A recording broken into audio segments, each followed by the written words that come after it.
friends, welcome back to our channel. இன்னைக்கு நம்ம என்ன ரெசிபி பார்க்க போறோம்னு பாத்தீங்கன்னா mozzarella cheese stick தான் எப்படி செய்யறதுன்னு பார்க்க போறோம்.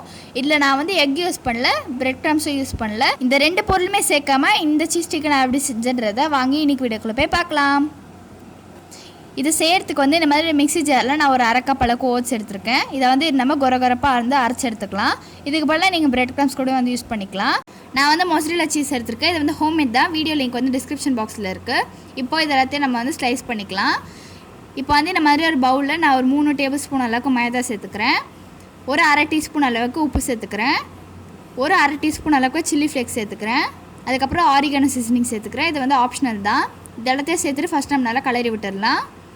இப்போ வந்து இல்ல நம்ம கொஞ்சமா தண்ணி சேர்த்துட்டு நல்லா வந்து கலக்கிக்கலாம். இது வந்து ரொம்ப திக்காவும் இருக்க கூடாது, ரொம்ப வந்து தண்ணியாவும் இருக்க கூடாது. மீடியமா இருக்கமா பாத்துக்கோங்க. இப்போ வந்து நமக்கு எல்லா இன்கிரிடியன்ட்ஸுமே வந்து ரெடி ஆயிடுச்சு. இப்போ வந்து நம்ம சீஸ் எடுத்து நம்ம செஞ்சு வச்சிருக்க இந்த மைதா மிக்சர்ல வந்து டிப் பண்ணி எடுத்துடலாம். அதுக்கு அப்புறம் ஓட்ஸ் பவுடர்ல போட்டு நம்ம இத கோட்டிங் கொடுத்துடலாம். இத வந்து எல்லா சைட்ஸ்மே வந்து நம்ம கம்ப்ளீட்டா கோட்டிங் கொடுக்கணும்.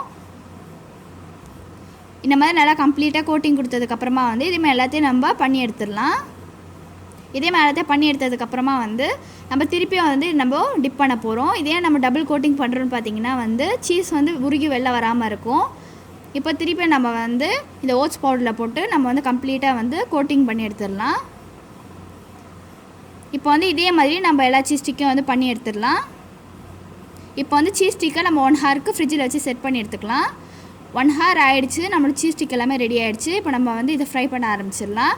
நம்ம வந்து ஆயிலை ஹீட் பண்ணிக்கலாம். ஆயில் ஹீட் ஆனதுக்கப்புறம் மீடியம் ஃப்ளேமில் வச்சுக்கோங்க, இல்லை வந்து போட்டோன்னே கருகிடும்.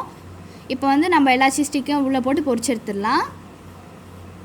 இது வந்து கோல்டன் ப்ரௌன் கலரில் வர வரைக்கும் நம்ம வந்து நல்லா ஃப்ரை பண்ணி எடுத்துக்கலாம்.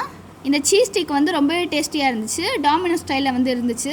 எனக்கு ரொம்பவே வந்து பிடிச்சிருந்தது. ஆனால் இது வந்து 2க்கு மேலே வந்து சாப்பிட முடியலை. இந்த மாதிரி வந்து நம்ம எல்லாத்தையும் ஃப்ரை பண்ணி எடுத்துடலாம்.